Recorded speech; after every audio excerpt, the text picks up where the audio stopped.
So this is my talk, and just 5 years into the reign of the judges, a crisis arose that would test Mosiah's declaration that the voice of the people will usually choose what was right. The issue involved religious freedom. A man named Amalekite sought to deprive the people of the rights and privilege of his church. So I'm going to read you parts of Alma chapter 2, verse 1 through 7.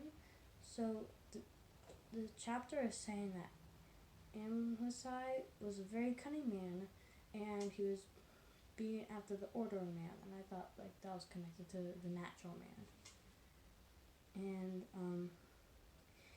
in verse 2 it says, "Cunning drawn away much people after him, even so much that they began to be very powerful." And then it says, "Alarming to the people of the church." Now this was alarming to the people of the church, and also to those who had not been drawn away by the persuasions of Alma. Not Alma, Amasai.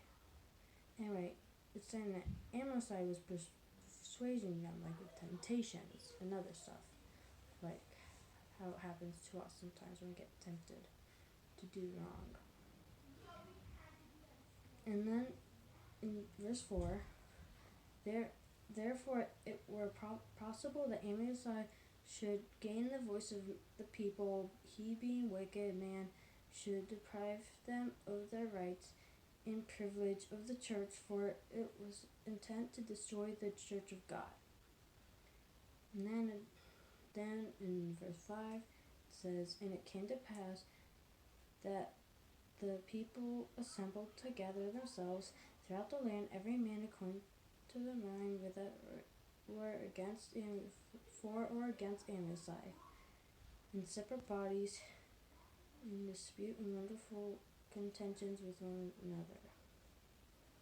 So when bad things come against us, we have to unite together and go against it. Because if everyone is separate, the big force of evil can take each one of us down by one. But if we're together, it won't, and it'll be harder to get to us.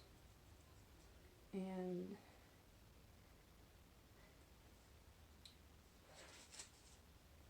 earlier in the book, in Mosiah, chapter 29, verse 26, it says, "Now it is not common that the voice of the people desireth anything contrary to that which is right, but it is common for the lesser part of the people to desire that which is not right. Therefore this shall ye observe to make it your law, to do your business by the voice of the people."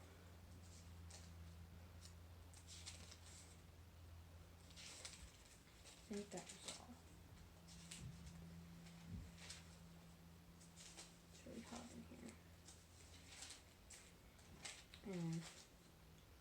And so some questions for you are, perhaps you live in a place where the voice of the people is limited to influence your government. If so, are there other ways you can be a positive influence in your community? So how could you be helpful? Could you help people at the grocery store, or help people just in your community?